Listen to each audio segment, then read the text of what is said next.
ये तस्वीर पूरी दुनिया में आग की तरह फैल रही है। हाथ मिलाने की नहीं, बल्कि जो मैसेज जयशंकर ने शी जिनपिंग को दिया उसकी वजह से। जी हाँ, खबर आ रही है कि पीएम मोदी ने जिनपिंग के लिए एक संदेश भेजा था और उस संदेश के बाद जो कुछ हुआ वो आज आपको दिखाएंगे। दरअसल ऑपरेशन सिंदूर के बाद भारतीय विदेश मंत्री एस जयशंकर चीन के राष्ट्रपति शी जिनपिंग से मिले। एक महीने दुनिया की नजरों से दूर रहने और बगावत की खबरों के बीच शी जिनपिंग पहली बार दिखे और इसीलिए ये तस्वीर बेहद ही खास है। वहीं विदेश मंत्री डॉक्टर एस जयशंकर ने शंघाई सहयोग संगठन की बैठक के दौरान बीजिंग में चीनी राष्ट्रपति शी जिनपिंग से मुलाकात की और इस दौरान उन्होंने भारत के राष्ट्रपति द्रौपदी मुर्मू और प्रधानमंत्री नरेंद्र मोदी की ओर से एक संदेशा जिनपिंग को दिया। दरअसल राष्ट्रपति और प्रधानमंत्री की ओर से शुभकामनाएं और अभिवादन आया था। विदेश मंत्री ने इस मुलाकात की जानकारी सोशल मीडिया प्लेटफॉर्म एक्स पर साझा करते हुए लिखा, बीजिंग में अपने साथी एससीओ विदेश मंत्रियों के साथ राष्ट्रपति शी जिनपिंग से मुलाकात की। राष्ट्रपति द्रौपदी मुर्मू और प्रधानमंत्री नरेंद्र मोदी का अभिवादन उन्हें पहुंचाया। शी जिनपिंग को हमारे द्विपक्षीय संबंधों के हालिया विकास से अवगत कराया। इस संबंध में हमारे नेताओं के मार्गदर्शन को महत्व देते हैं। वहीं भारतीय विदेश मंत्री एस जयशंकर ने चीन के राष्ट्रपति शी जिनपिंग से हाथ मिलाया, लेकिन जिनपिंग से हाथ मिला रहे एस जयशंकर के हाथ का वजन इस बार कुछ ज्यादा था। जयशंकर और जिनपिंग की मुलाकात से पहले भारत ने चीन के लिए कुछ रिटर्न गिफ्ट तैयार कर रखे थे।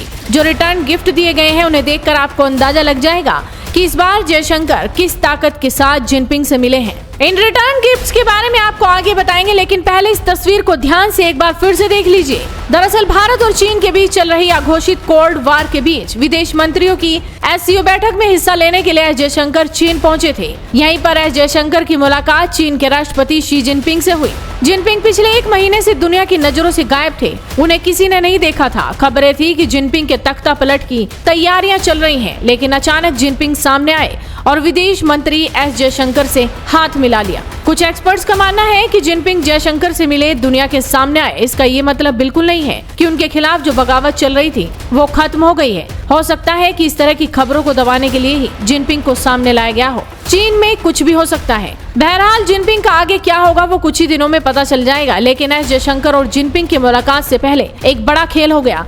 आप जानते ही हैं कि चीन ने ऑपरेशन सिंदूर के दौरान भारत के खिलाफ एक बहुत बड़ा षड्यंत्र रचा। चीन पाकिस्तान को जितनी मदद दे सकता था वो दी, मगर भारत भी इस बार पूरी तैयारी के साथ चीन पहुंचा। चीन पर ऐसे 3 हमले किए गए जो जिनपिंग के लिए भारत का रिटर्न गिफ्ट है। तीसरे हमले के बारे में आपको बताएंगे तो आप खुशी से कूद पड़ेंगे। चीन को सबसे पहला रिटर्न गिफ्ट पीएम मोदी ने दिया। पीएम मोदी दुनिया के 3 सबसे बड़े लिथियम उत्पादक देशों के साथ मीटिंग करके आए हैं। पीएम मोदी अर्जेंटीना, चिली और बोलीविया के राष्ट्रीय अध्यक्षों से मिले।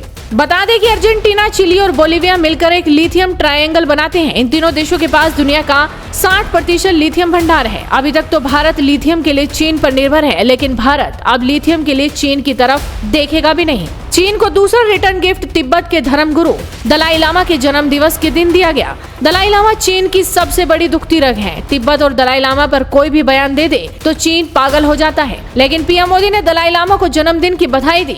तो वहीं अरुणाचल प्रदेश के मुख्यमंत्री पेमा खांडू तो खुद धर्मशाला में दलाई लामा का जन्मदिन मनाने पहुंच गए और इसके बाद उन्होंने एक इंटरव्यू में भी बोल दिया कि अरुणाचल प्रदेश की सीमा चीन से नहीं लगती बल्कि तिब्बत से लगती है। अब आप ही बताइए कि ऐसा बयान सुनकर चीन खून के आंसू रोएगा या नहीं। बहरहाल इसके बाद बारी आई है तीसरे रिटर्न गिफ्ट की। ये रिटर्न गिफ्ट चीन पर एक बहुत बड़ा हमला है। हमला किसने किया वो पता नहीं, लेकिन चीन पर हुए इस हमले ने विदेश मंत्री एस जयशंकर के हाथ का वजन बढ़ा दिया। दरअसल जिस वक्त जयशंकर चीन में थे और जिनपिंग से मिलने वाले थे, ठीक उसी वक्त 150 अज्ञात ड्रोन्स ने भारत के पड़ोसी देश म्यांमार में घुसकर तबाही मचा दी। इन ड्रोन्स ने म्यांमार में चीन द्वारा समर्थित उग्रवादी संगठन उल्फा-आई पर बड़ा हवाई हमला कर दिया। चीन भारत के नॉर्थ ईस्ट राज्यों में अस्थिरता और उग्रवाद फैलाने के लिए उल्फा-आई का इस्तेमाल करता आया है। चीन उल्फा-आई को पैसे और हथियार देता है, लेकिन जयशंकर और जिनपिंग की मुलाकात से पहले किसी ने उल्फा-आई पर तगड़ी स्ट्राइक कर दी। उल्फा-आई के 3 बड़े नेताओं को मार गिराया। किसी ने शायद भारत की तरफ से चीन को चेतावनी दी है कि अगर भारत के खिलाफ कोई भी काम किया